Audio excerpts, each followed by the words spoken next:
Okay, so let's discuss about vocabulary. Now that we are moving towards the exam time of the management exams, CAT is coming up, and then before that and after that you will have a lot of non-CAT exams, and so I'm trying to focus on that. Well, vocabulary, grammar, and these are portions which you'll require for every exam, even reading comprehension, verbal reasoning questions. These are all common. You'll get it for all, be it management, CAT, non-CAT, management, non-management exams.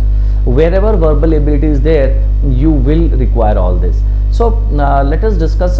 Let's be a little more specific about the kind of questions that you get in the non-CAT exams. What I mean by those non-CAT exams are ZAT, then IIFT, then NMAT, SNAP. What kind of questions, vocabulary questions particularly, you get? So guys, there are different variants. Like first is this antonyms and synonyms. Antonyms, synonyms is again a favorite of NMAT. You will get a lot of questions on antonyms and synonyms in NMAT. Similarly, IIFT has its own, that is idioms and phrases. You'll get a lot of questions of idioms and phrases in IIFT. So they have more or less, they have their own certain areas where they are a little more inclined to. So you'll get in ZAT, you will have a mix of questions, and there will be different variants. So let me begin one by one. Antonyms, synonyms are the common types which you are aware of, and then these are you will get these questions related to closer test. Closer test, you are getting it, you now are getting in the management, non-CAT management exams, as well as you are getting it in the banking and SSC also. You get bit exhaustive closer test questions.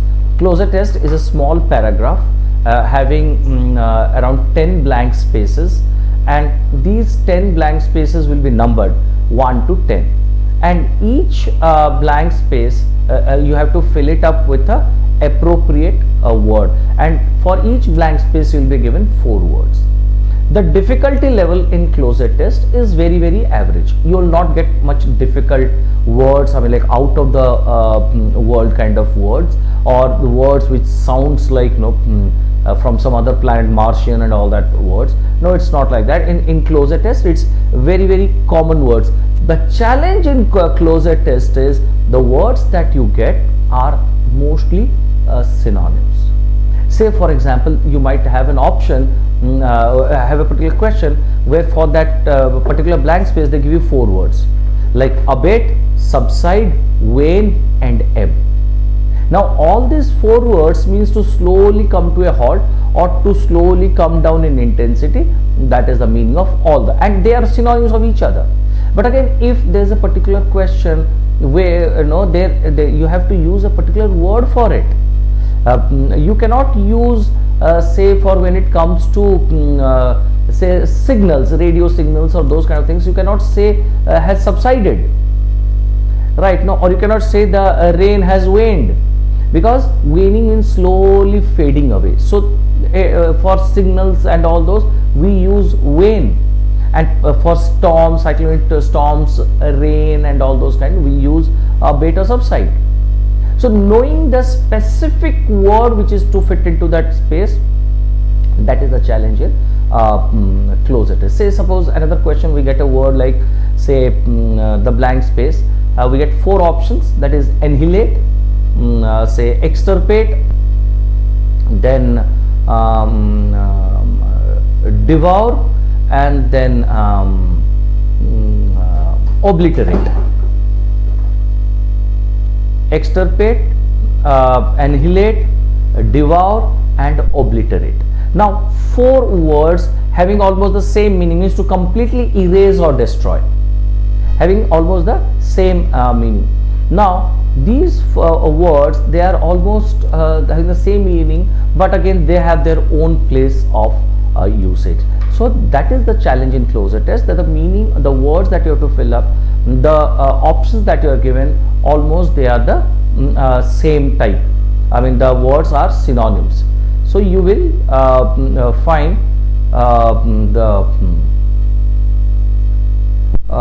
you'll find the words in closure test quite simpler and easy. Now coming down to analogy questions.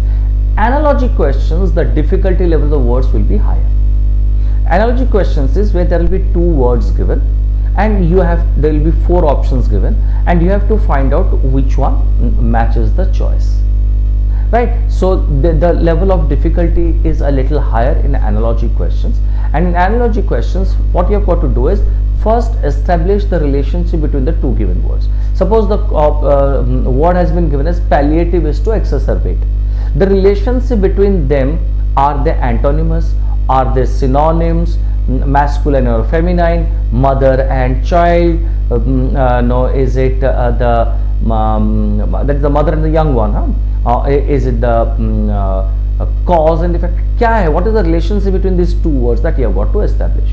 Suppose palliative is to exacerbate, palliative is to become better, from bad moving towards good, and exacerbate means becoming from bad to worse, so they are antonymous. So from the given four options you have to identify option which is antonymous in relationship.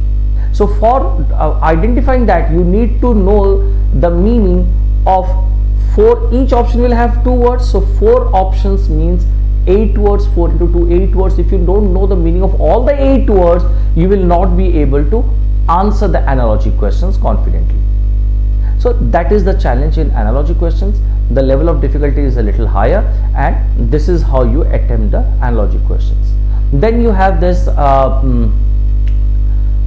fill in the blanks, single fill in the blanks, double fill in the blanks also are there.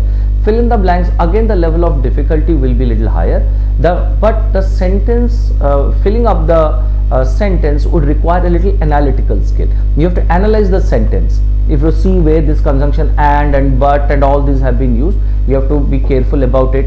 Then you have to read the words before it, try to understand the sentence, mentally supply word for those blank space, and then come down to the option and find out which is that word that matches with the word that you thought. So the fill in the blanks requires a little bit of an analytical skill, be it the single blank space or be the double blank space. In the double blank space there is a little advantage, just a little advantage. If the first word sets in, so then I can check with the second word. If the first word does not set in, it means I may not have to read the second word. In some cases I may not know the meaning of the first word, but I find the second one seems to be appropriate and all other first options do not fit in, so obviously that is the answer. So that is what you can do it when it comes to double blank space.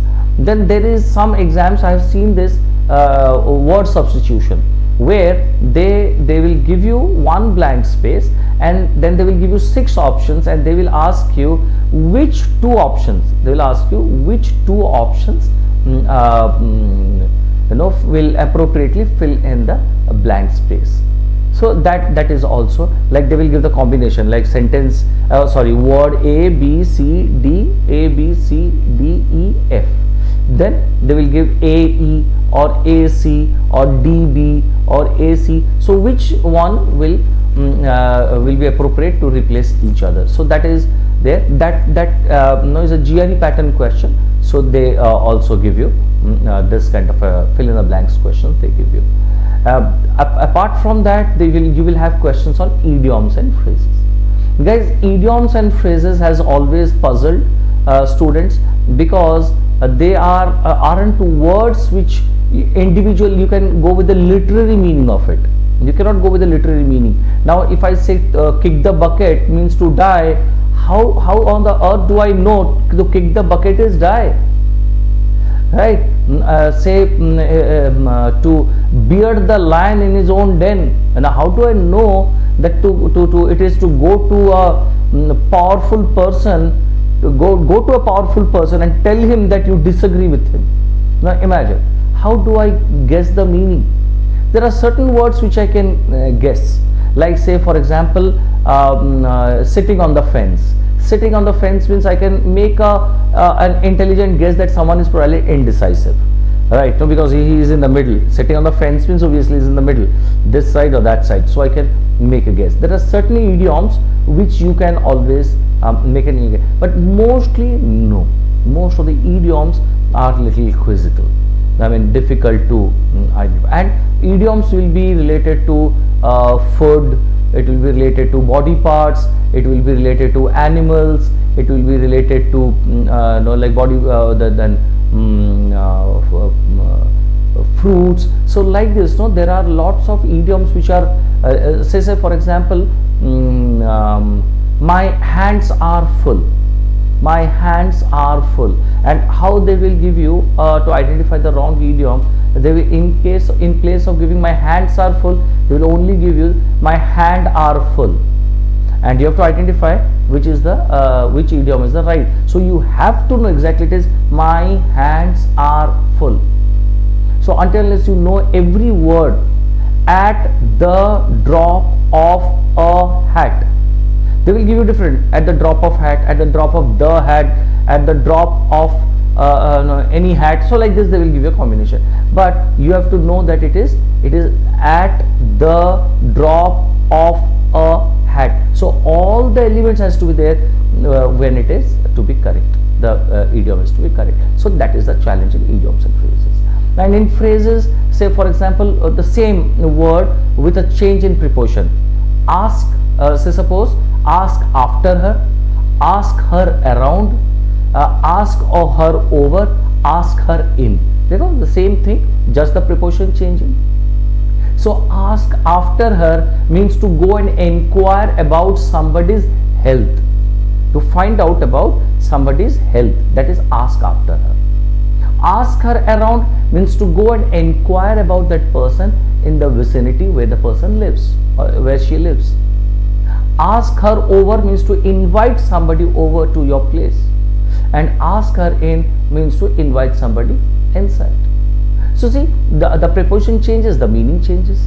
So these are the different variants, question variants that you will get it in there. And of course in RC you will get it in the form of contextual vocabulary. So that will also be there. Contextual vocabulary sometimes is a little easy. Why I'll say it is sometimes easy? Because with reference to the context, you have to guess the meaning of the word. But a word of caution, a little taking a detour, in RC when you get this particular question, no, what is the meaning of this word with reference to the passage, guys, be very careful. Don't immediately jump in and at the word from the four options which you know. Definitely go to the passage and see that word the word that you thought was the answer. What you do is you replace this word with the word that you thought, and see does the sentence make a sense? Does the sentence make any sense? Or you check if that word is does it fit into the context? Because sometimes what happens, the word that has been given in the passage is a noun form, and the meaning that you know of that word is the verb form, and both are different. So you are aware of the verb form, you say I know this, and you go for it, and you come out confidently thinking mera answer to sahi hai. But then you later, when you get the answer wrong, and when you check it, you find that the context in which that word was used was the noun form, and they wanted that noun form meaning, and you went wrong. When you were very confident that yes I know, but you went wrong because no, you without even checking the context, with reference to the context, replace that word. While you go to the sentence, replace that word and put the word that you thought as the answer. See, does it still does it fit into the context, or is it conveying the meaning as the previous word? If it is, then that's the right answer. Got it? So vocabulary, in my previous videos you will see I have told you lots of easy and interesting ways how you can remember vocabulary very easily. Interesting ways, guys. Mugging up is not a choice. Vocabulary, kitna ratoge, rata lagaoge, kitna rata lagaoge. And what is the point? If you are not using it, you will forget it in a day or two. So why not try out some method by which I can remember? If it is interesting, my brain will store it, and I can remember it for a longer time. So try out that system, the tips that I have given in my previous videos. Vocabulary will definitely be interesting. Practice again, as I said, don't take a book and start mugging up vocabulary. इससे ज़्यादा time अच्छा तरीका नहीं है time waste करने का. इससे बेहतर तरीका नहीं है टाइम वेस्ट करने का to take a book and start mugging up vocabulary alphabetical order या इडियम्स एंड फ्रेजेस को बैठ के रट्टा लगाओ. नहीं करो. Every day try solving 15-20 vocabulary questions किसी भी फॉर्मेट में. क्लोजर टेस्ट हो, फिल इन द ब्लैंक्स हो, एनालॉजी क्वेश्चन हो, इडियम्स एंड फ्रेजेस हो. हर दिन 20 क्वेश्चन करो. 20 क्वेश्चन सॉल्व करने के लिए तो you will take less than 3 और 4 मिनट्स. 5 मिनट्स के अंदर में 20 क्वेश्चन हो जाएगा. Because either you can guess the meaning a word और you can not guess the word. There is nothing to analyse and try and think. नहीं, either वो sentence पढ़ोगे तो वो वर्ड दिमाग में आएगा कि हाँ यहाँ पे ये वर्ड होना चाहिए, या तो नहीं आएगा. Simple. So that's why 20 words will take you hardly 5 minutes.